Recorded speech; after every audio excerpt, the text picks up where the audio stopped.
另外一个政治焦点就是行政院前院长赖清德。赖清德开始台北市头一场复选行程，替这个外号港澳女神的郭嘉如徛台去市场拜票。过两天更有可能甲总统蔡英文共台，为台南立委参选人林俊宪共场造势，也就是初选了有可能头一摆共台，引起大家关心。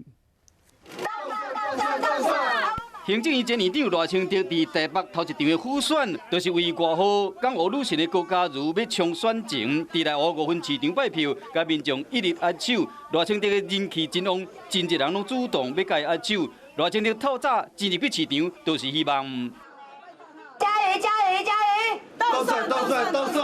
伫台北市头一站就替郭嘉如助选是有原因的。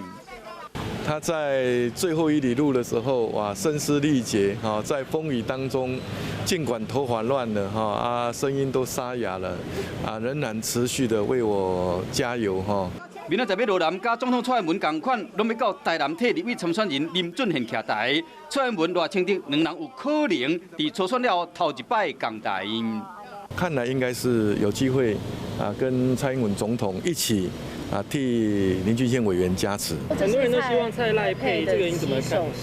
哦，这个事情我已经跟大家报告很多次，没有进一步的补充。蔡赖配动选。一个看到蔡赖配当选赖清德，煞唔知变怎较好，边的人一直笑，伫市场内面开始食包仔，副手人选敢会因为安尼就包中，引起真侪人的关心。